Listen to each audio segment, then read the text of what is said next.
Bismillah ve salatu ve selamu ala Resulillah emma ba'd.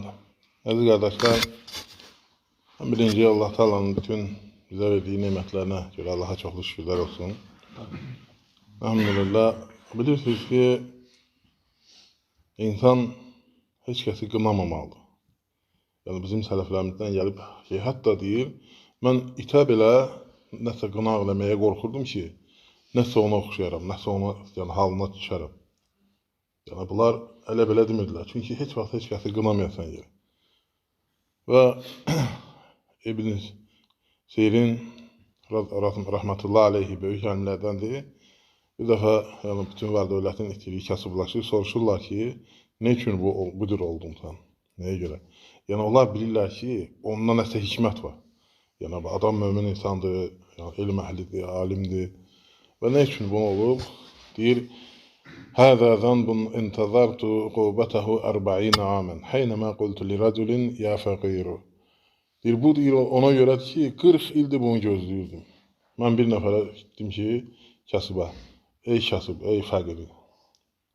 Yəni insan fəqir hala düşür. Və ona görə heç vaxt heç kəsi qınamayan insan yer.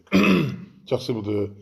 Və yaxud da ola bilər ki, insan acizdir, zəifdir, əqli düşüncəsi məsələn zəifdir, o qabağı görə bilmir, məsələn cismi zəifdir, məsələn iş görə bilmir, o yəni nəsə diribaş deyil və yaxud da çox şey ola bilər və Allah subhanahu imtihana çəkir, imtihandır və ona görə də həmişə gözəl xizəndə olmaq lazımdır, yaxşı olmaq lazımdır həmişə insanlara qarşı və məsələn sən toxsansə başqalarını qınama və yaxud da sən sağlamsansa başqalarını qınama.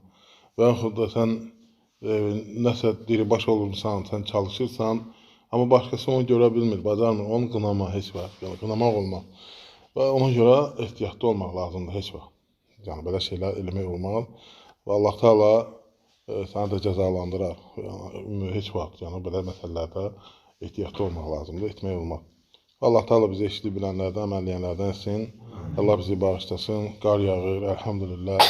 Zamanın qapıları açılıb, Allah subhanahu ta'ala bizi bağışlasın, Allah bizə bərəkət göndərsin, Allah subhanahu ta'ala ölkəmizi qorusun, düşmənlərimizi məhv eləsin, fitnələrin öz başlarında saxlasın, Allah ta'ala əskərlərimizi qorusun, hərbiçilərimizi qorusun, onlar həqiqətən də bu soyuqda, bu qarda öz vətənimizi qoruyurlar, bizi qoruyurlar, həmçinin ölkəmizin əmin-amanlığını qoruyan övladlarımızı Allah qorusun, ölkə başçımızı qorusun, xeyir üzərində etsin. Allah xəstələrimizə şəfa versin, ruzimizi bol bərəkətli, halal rahat etsin. Allah cəmaatımıza, xalqımıza hidayət versin, doğru yola yönəlsin. Subhanakallahumma bihamdik, nəşhədən la ilahe illa ente nestağfiruke və nətubu ileyk.